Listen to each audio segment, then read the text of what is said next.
Hi Rebecca, how are you? Hi Sally, I'm good, thanks. How are you? Yeah, good, thanks. Nice to see you.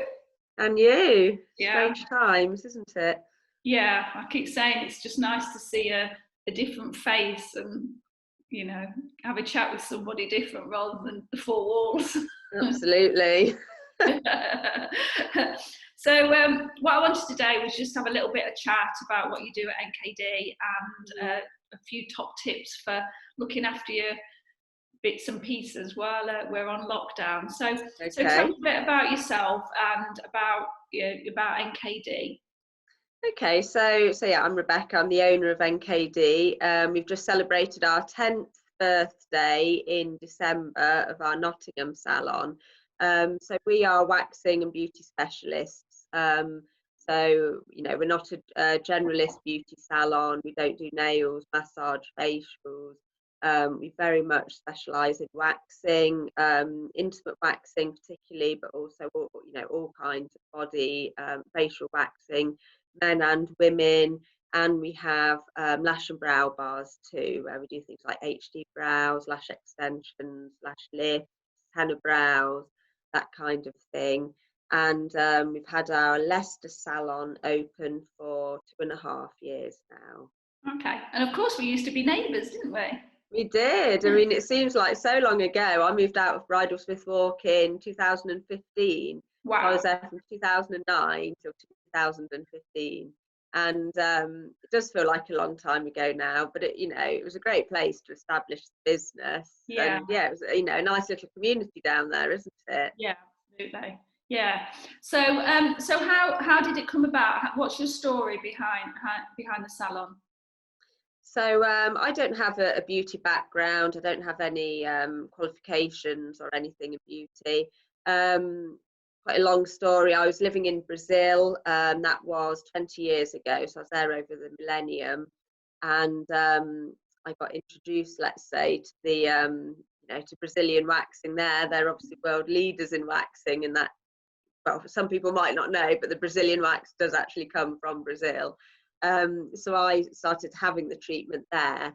And then I moved back to the UK in the year 2000. And that was about the time when sort of Brazilian and Hollywood waxing was just arriving in the UK. It wasn't really a thing before then. And I just kept getting really bad waxes. So it was a treatment that clients were starting to ask salons for, but beauty therapists weren't properly trained in it, and they're being self-taught. And more often than not, the experience was just really bad. It was painful. They were snapping the hairs. I got bruises from it. They were clearly embarrassed. I was embarrassed, and it was just all around quite unpleasant.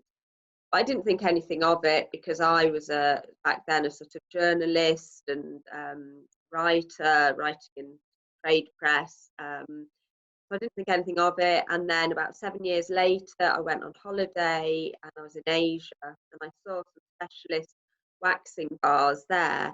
Okay. And they just really piqued my interest. By that, I guess I was late 20s, early 30s by then.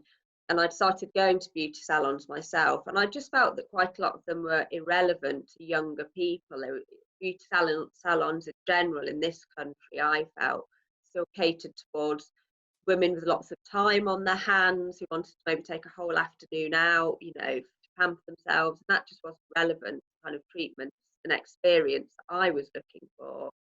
And then when I came back from my holiday, the credit crunch and global recession hit. So that was 2008, and I lost all my work as a writer. And I just bit the bullet then. I just thought, I've had this idea about Brazilian waxing. It won't go away. And I don't know, a moment of madness, I just decided then to launch NKD.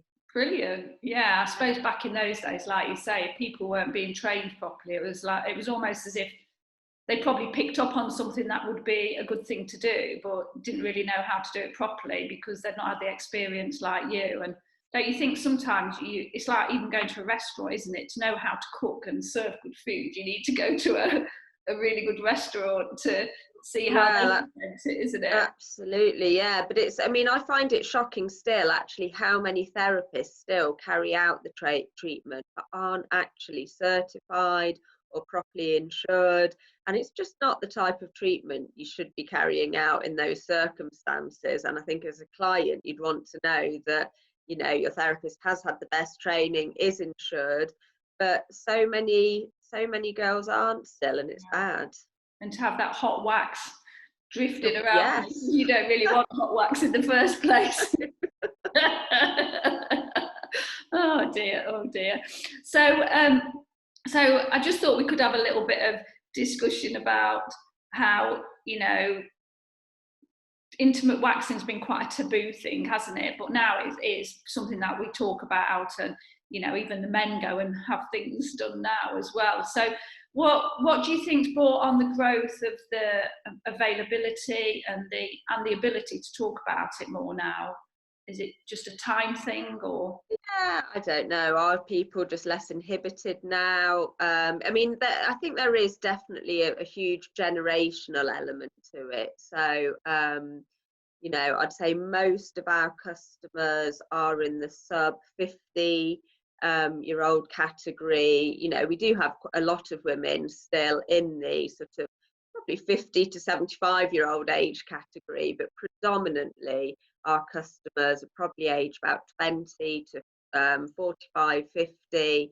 So I think there is a you know, a big generational aspect to it. For younger girls, it's just what they do, just normal. Whereas, I mean, I'm 44, and I would say I'm about the cutoff. I know a lot of my friends actually don't wax because they never have done, and it's just, you know, it's not important to them. Whereas people below, in the generations below me, younger than me, it's just really normal to them.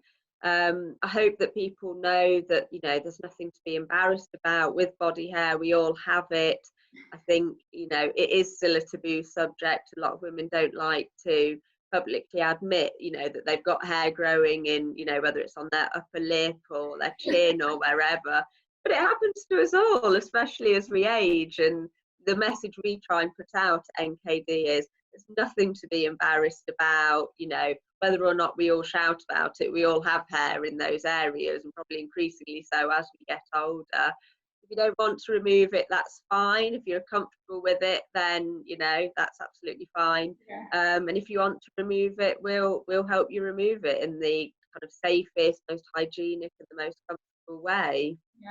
Yeah, well, I'm 53 and I'm finding that hairs are disappearing in some places and appearing in others. Yeah, well, that's it, isn't it? Yeah, that's the way it goes, unfortunately. Yeah. So obviously people aren't able to visit you at the moment based on lockdown. What sort of top tips can you give to people, whether it be about waxing? I mean, people might be finding that they might be getting a few more ingrowing hairs, or you know, they're tempted to get out their own eyebrows or something. What sort of top tips would you give? I mean, the main tip, the main advice we've been giving to our clients is step away from the razor. Do not start shaving again, because you'll just, you know, stimulate the hair growth. It'll come back quicker, it'll come back coarser, it'll make your wax more painful when everywhere does reopen. So our number one advice is don't shave.